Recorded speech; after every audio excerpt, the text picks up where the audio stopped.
Hello ladies and gentlemen of the internet, it's RJ, and today we are going to be discussing what may be the best starting point for you for the Ultraman series. With increasing efforts to globalize the series' appeal, there are a lot of people that might be trying to get into Ultraman, but due to the fact that the series is about 54 years old, let's say getting into it is going to be a little bit of a feat. But I'm here to help, I promise. In this video, I'm going to give you some premium examples of what the best shows to start with are, and a few examples of shows that you absolutely should not, under any circumstances, start with. However, before we get into the content, I would just like to say, despite the fact that my opinion is of course 100% correct and also the law, it is however just my opinion. So if you start with these shows and your opinion is a little bit different than mine, that is of course 100% fine. Our very first starting point will be the series itself's starting point. 1966's Ultraman, of course directed by the man, the myth, the guy that smoked far too many cigarettes, Eiji Tsuburaya. 1966's Ultraman features for the time cutting-edge special effects. Not only that, but this was made with a television series budget, so if you think that's impressive, look at it through that lens. However, the show itself features some very charming episodic plots. Hayata himself is likable enough, but he's kind of a cardboard cutout for the most part. I can understand how this might not be the show you would want to start with, but if you want something that's a nice benchmark for what you're getting yourself into, this is definitely not going to be one of your worst options. But if that show isn't quite up to your taste, maybe you might enjoy something a little bit more recent. Ultraman Tega takes a lot of the same beats that the original series has and takes them up to a more modern sensibility. You've still got the episodic plots of the original show, but there's just enough serialization in there to make you want to come back and watch every single episode the show has to offer. There's a varied cast of monsters just like the original show. Tega himself looks and acts very cool with 3 type changes. Daigo is not an absolute cardboard cutout wet blanket of a character like Hayata was. The soundtrack is very nice, and the opening is an absolute banger. Tega also allows enough focus on the other cast members that it's not just the Tega and Daigo show, so if you have a particular favorite character of Guts, if it's not Hori, you're wrong, then they're gonna have their chance to shine in the spotlight. Next up, and what I would say is my most glowing recommendation of this entire video, we have 2006's Ultraman Mebius. I'm gonna be a little bit honest here. Mebius is first and foremost the show that I started with, and also my absolute favorite show, not just in this series, but in general. Something about the series just makes you feel nostalgic for a bunch of content that you have absolutely no attachment to. As I said, it was my first show, and every time they would introduce a new character, be it a returning monster, or an Ultra Brother even, I would be beside myself with excitement. The characters are all incredibly likable, especially Mirai himself. You got some cute ladies in the cast even, for you fucking weirdos in the background. All of the new monster designs look incredibly charming. You've once again got a lot of returning monsters, just like in the previous show, Ultraman Max. This series just feels like an absolute love letter to the franchise, and my #1 recommendation has to go to this show. To round out our recommendations, we have Ultra 7. The second Ultraman show, but technically the 3rd show in this series because everybody forgets that Ultra Q existed. While featuring a lot of the same elements of the original series, Ultra 7 is a much heavier lean towards science fiction. A lot of the monster of the weeks are going to be aliens. As a matter of fact, 7 doesn't even necessarily turn giant and fight the monster in every single episode. Dan Moriboshi is also a much more nuanced and interesting character than Hayata. There are often times where he'll find himself at conflict with whether or not he should be protecting the Earth against these aliens, whether or not he's doing the right thing, stuff like that, so you definitely have a much more interesting character-driven series than the original.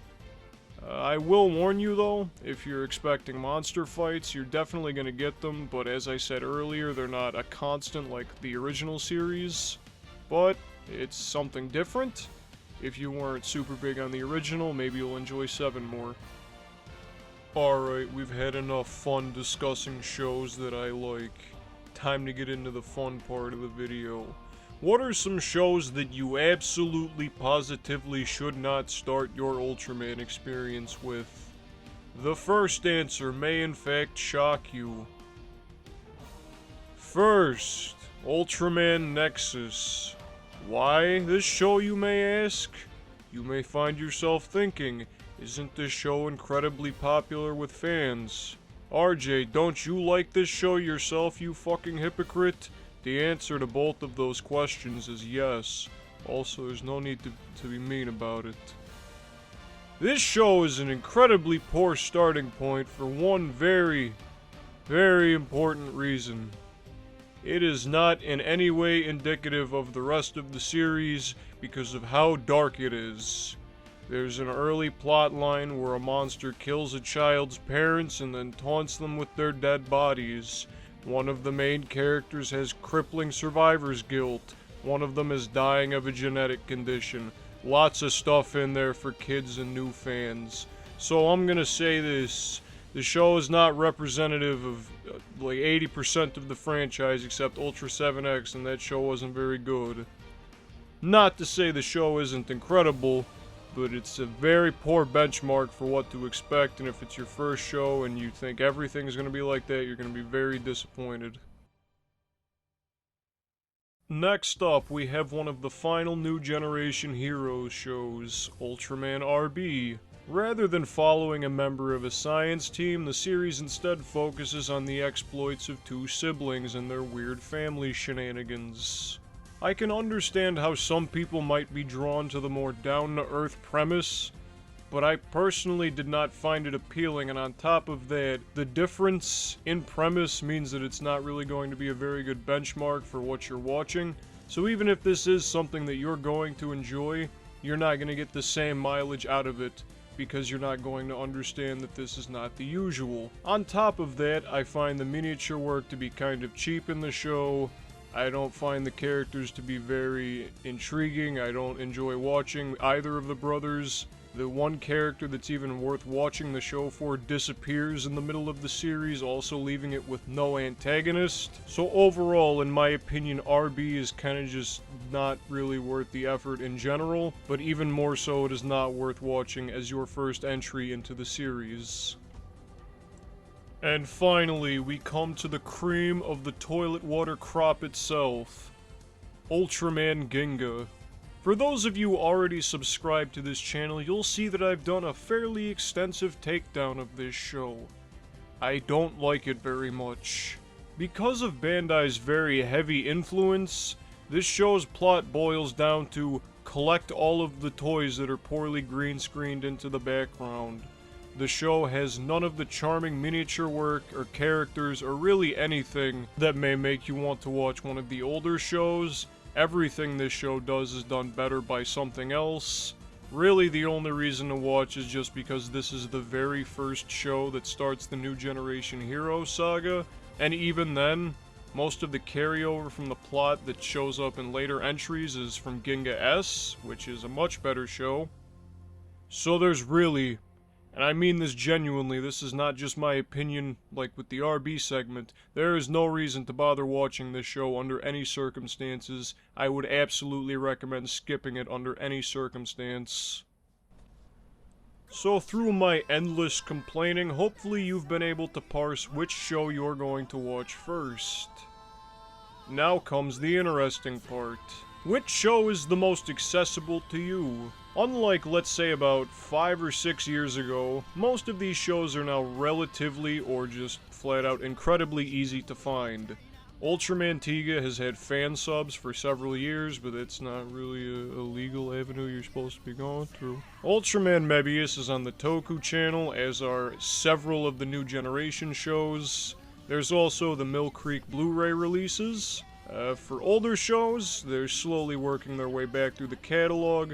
So it really depends on whether you just want physical media or you want to stream it for ease of access. Is really up to you at that point.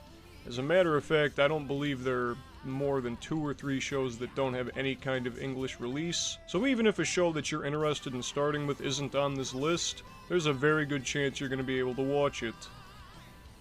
To put a nice little bow on this video, even if you choose to discard all of the information in this video and watch something completely different, it'll be nice to have you on board. Ultraman is a series that's very near and dear to my heart, so even if you like a show that I don't like or you have a different opinion about it, it's nice to have you on board and have someone else to enjoy these shows with. Hopefully you're all enjoying the stay-at-home Cyber Kaiju event. We've got plenty of very high-quality content in the works.